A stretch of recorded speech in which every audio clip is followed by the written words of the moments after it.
रवि गांधी जी, दिल्ली से। राधे राधे राधे महाराज जी। महाराज जी, संसार नश्वर है, फिर भी हम क्यों भौतिक चीजों की तरफ भागते हैं? यही तो हमारा बहुत सबसे बड़ा जाल है कि कि जानते हैं कि यार मर जाना है, जानते हैं कि शरीर भी छूट जाएगा, जानते हैं कि ये सब छूट जाएगा, फिर भी इसी के लिए फंसे हुए हैं। एक प्रसंग आता है मार्कंडेय पुराण में कि एक व्यापारी, उसका सब कुछ परिवार वालों ने लूट लिया, छीन लिया और उसको पीट करके घर से भगा दिया। और एक राजा सूरत, जिसका सब कुछ छिन गया था राज्य, तो दोनों मिले और दोनों ने आपस में बातचीत की। तो दोनों ये कह रहे हैं कि मैं करूं तो क्या, परिवार वालों ने मेरा सर्वस्व छीन लिया। वो वैश्य कहता, व्यापारी वो वैश्य कुल का था, मेरा सब कुछ छीन लिया, लेकिन मेरा मन उन्हीं के प्यार में फंसा है। लगता है वो राजी हो जाए और मुझे रख ले, मुझे वैराग्य नहीं हो रहा। उस राजा ने कहा मेरा सब कुछ छिन गया है, फिर भी मैं राज्य चाहता हूं, अब क्या करूं? तो उनका आद्या शक्ति, ये माया का प्रभाव है, आद्या शक्ति भगवती दुर्गा की आराधना की जाए, मार्कंडेय ऋषि के दुर्गा जी की आराधना की जाए, देवी की आराधना की जाए, वो अपनी माया को हटावे, हमारे अंदर ज्ञान प्रकट करे, तो ये बात आवे। एक बार श्री स्वामी वामदेव जी महाराज अपनी मंडली के साथ भ्रमण कर रहे थे, अभी कुछ ही सब वर्षों पहले की बात है। तो एक जवान आदमी बूढ़े को जूते से पीट रहा था, तो उन्होंने भ्रमण करते हुए देखा, तो मंडली को रोका और उसके पास गए। जो जवान घर के अंदर चला, बोले कौन था ये? तो उनका बेटा था। बोले जूतों से पीट रहा था, तुम्हें बुरा नहीं लगता है? चलो हमारी मंडली में चलो, हर समय तीनों टाइम भोजन मिलेगा और भगवान नाम कीर्तन सुनो, भगवान की कथा सुनो, वृद्ध शरीर क्यों ऐसी पीड़ा सहते हो? तो उनका लड़का, हमारा पीठ हमें रहा, तुम काहे को परेशान? वामदेव जी महाराज ने कहा इतनी प्रबल माया है कि वो जूतों से पीट रहा है, फिर भी वो उसी का पक्ष ले रहा है, मंडली में नहीं आ रहा है, वो विरक्त नहीं हो रहा। यही भगवान की प्रचंड माया है। हम जानते हैं कि हमारा जीवन व्यर्थ जा रहा है। हम सच्चिदानंद भगवान की प्राप्ति के लिए मानव जीवन प्राप्त किया, गर्भ में भगवान से वादा करके आए हैं कि हम जब माँ के गर्भ से निकलेंगे तो ऐसा भजन करेंगे कि दोबारा माँ के गर्भ में ना जाना पड़े। लेकिन वो सब बातें हम भूल गए, गर्भ की भी बात भूल गए। इसी जन्म में हम 9 महीने गर्भ में रहे, कितना कष्ट रहा, हमको कोई ज्ञान नहीं है, पर हम ऐसा फंसते चले गए।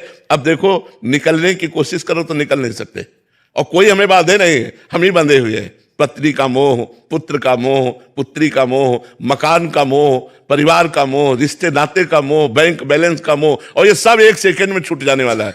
लेकिन ये जानते हुए भी जो हम नहीं छोड़ पा रहे, यही अज्ञान है, यही माया का बंधन है, और यही साधना से कटता है।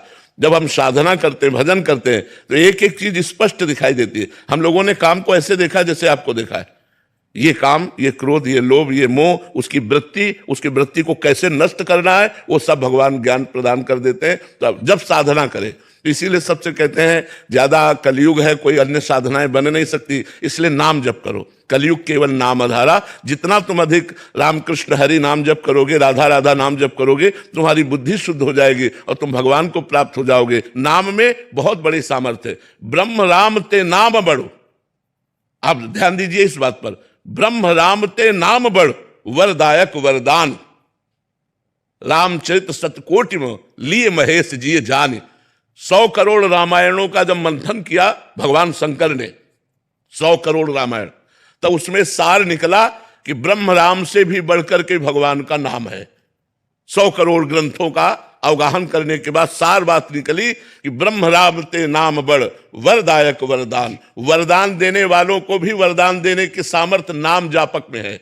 इसलिए नाम जप करो। कलयुग में नाम का ही एकमात्र आश्रय है जो हमारा उद्धार कर सकता है। नहीं तो प्रचंड माया मोह इसी को कहते हैं कि हम लोग सब जानते हैं। जब फूंक के आते हैं ना किसी को, तो जब फूंकने ले जाते हैं तो एक गीत गाया जाता है, राम नाम सत्य है। देखो सब लोग जोर जोर से गाते, सुनाई देता है। क्या कह रहे हैं? राम नाम सत्य है, सत्य बोलो मुक्त। तो अब आप विचार करो, जब जानते हैं कि सत्य है, फूंकने जा रहे हैं, तो फूंक के आते हैं तो कोई तंबाकू खा रहा है, कोई बीड़ी पी रहा है, उसको ज्ञान नहीं है कि हमको भी फूंका जाएगा, आज नहीं तो कल हमारी भी गति होगी। यही प्रचंड माया है। अतिशय प्रबल देव तो माया, छूटे राम करो जब दया। भगवान जब दया करे, कृपा करे, तो कब कृपा करेंगे? कृपा हो चुकी है। हम लोग खूब नाम जप करें, भगवान का स्मरण करें, नाम कीर्तन करें, भगवान की कथा सुने, अपने कर्मों को पवित्र करें और भगवान को समर्पित कर दें, तो हमारे अंदर ज्ञान प्रकट हो जाए। तो इसी संसार में रहते हुए हम भगवान को प्राप्त हो जाएंगे। भागने की जरूरत नहीं, कहीं भागने की जरूरत नहीं। सत्यजीत जी, राधे राधे राधे। श्री हरिवंश महाराज जी मैं अमेरिका में रहता हूं और आपका सत्संग रोज सुनता हूं, तो ऐसा आभास होता है कि मैं नरक तो नहीं जाऊंगा, परंतु पुराने कर्म ऐसे हैं कि स्वर्ग भी नहीं जा पाऊंगा। अब मैं बीच में खड़ा हूं, क्या करूं महाराज? बिल्कुल चिंता मत कीजिए, हमारी बात को गंभीरता से सुनिएगा।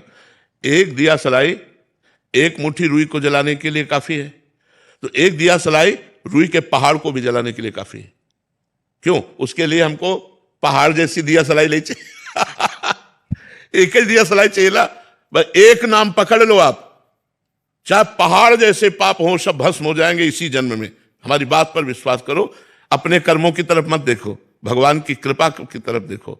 भगवान कृपा करे तो बहुत जल्दी हमको निर्मल कर सकते हैं, और उनकी कृपा तभी होगी जब हम नाम जप करें। आप नाम जप पर विश्वास रखिए, नाम जप कीजिए, पहाड़ के पहाड़ जैसे पाप नष्ट हो जाएंगे। पर नाम के बल से नए पाप मत कीजिए, फिर दोष हो जाएगा, फिर नामापराध लागू हो जाएगा, क्योंकि आप नामापराध कर रहे हैं। नाम के बल से पाप करना ये नामापराध है। नाम को अब जैसे हमने महिमा सुनी और हमने लगा कि अभी तक मैं पाप करता रहा, तो आज से नियम ले लें, अब लो नसानी अब ना नशई हो। आज तक तो किया, अब नहीं करेंगे। तो नाम भगवान विश्वास करो सारे पाप नष्ट कर देंगे। नाम संकीर्तनम यस्य सर्व पाप प्रणाशनम, सब प्रकार के पापों का नाश करने की सामर्थ्य भगवान के नाम में, भगवान के नाम कीर्तन में है। आप अमेरिका में रहो चाहे जहां रहो, हमारे भगवान ने जब एक पैर बढ़ाया तो ब्रह्मलोक तक गया। अमेरिका तो बहुत नजदीक है, ज्यादा दूरी नहीं है। आधा घंटे रोज नाम कीर्तन करो, हर समय नाम जपने का प्रयास करो, गंदे भोजन का त्याग करो, गंदे आचरण का त्याग करो, निश्चिंत रहो, पीछे के सारे पाप भस्म हो जाएंगे भगवान के नाम के प्रताप से। राधिका शर्मा जी इंदौर से। राधे राधे महाराज जी। महाराज जी अभी कुछ समय पहले कह रहे हैं कि आपकी माता जी का दाहिका शक्ति से चपेट में आ गई, आरती कर रहे थे, जलते समय भी महाराज जी उनकी बड़ी अच्छी स्थिति थी कि हरिवंश नाम भी ले रहे थे, राधा वल्लभ श्री हरिवंश, राधा वल्लभ श्री हरिवंश, और जब उनको होश आया बेहोशी की स्थिति में भी राधा नाम ही ले रहे थे, और 84 जी करते करते इतना 25 दिन ऐसे निकाले उन्होंने ब्रज दर्श लगा के, और पूरा एकदम आश्रित और नाम। फिर महाराज जी वो पंचतत्व में विलीन हो गए। तो कह रहे कि पर महाराज जी कुछ लोग कहते हैं कि 25 दिन तक इतनी पूजा पाठ करते थे, फिर भी नहीं, वो लोग क्या जाने। हाँ, अंतिम स्थिति बहुत बढ़िया थी, कह रहे केवल नाम और अंतिम बिल्कुल, इससे कोई मात्र नहीं रखता कि उनका शरीर जल गया, इससे कोई मात्र नहीं रखता। बड़े बड़े संतों की बड़ी बड़ी विचित्र लीलाएं हुई, हम तुम्हें कहां तक सुना।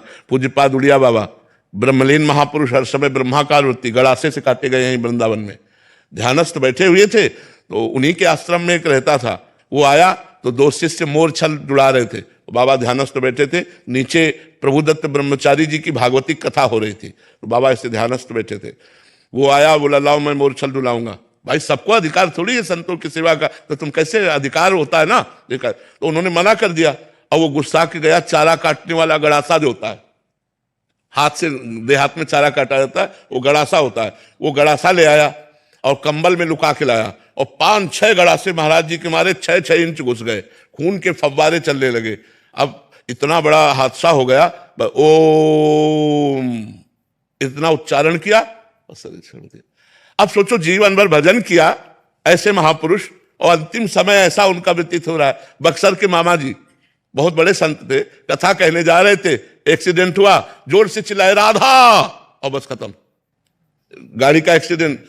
कितनों के हम आपको बताए। अच्छा, अगर उनको मान लो 20-25 दिन व्यतीत हुए, मुझे 20 साल हो गए किडनी का कष्ट भोगते हुए, हमें पूरे जीवन भर कष्ट भोगना है, अब जितने जीवन है। अब आप कहो बचपन से भजन में लगे, अगर ये तारतम्य देखा जाए भोगने का, तो इसका भजन से कोई तारतम्य नहीं है, ये पूर्व के कर्मों का परिणाम है। हमें इस पर नहीं जाना चाहिए कि लोग क्या कहते हैं। मतलब कितने ऐसे पापी लोग हैं जिनको जुकाम नहीं होता है, यहाँ बचपन से बाबा जी किडनी खराब। तो अब ये चीजें थोड़ा भगवान की बात समझनी होगी कि हमारा अंतिम जन्म है। अब हमारे जितने भी पाप कर्म है संचित तो भस्म हो गए, अब जो प्रारब्ध रहा उसे हम भोग लेते हैं, और क्रियमाण भगवान की शरण में जा रहा है, अब हम भगवान को प्राप्त हो जाएंगे। तो आखिरी जन्म जिन संतों का होता है, तो उनकी थोड़ा बड़ी विचित्र लीलाएं होती, थोड़ा थोड़ा करके भोग भोगवाया जाता है। तो ये रहस्य रघुनाथ कर बेग ले जाले कोई, जो जाले रघुपति कृपा तो सपने मोह न होए। नहीं तो भ्रम हो जाता है कि यार भजन करने वाला जो है दुख पा रहा है, और पाप करने वाला मौज उड़ा रहा है, ऐसा लोगों को भ्रम हो जाता है।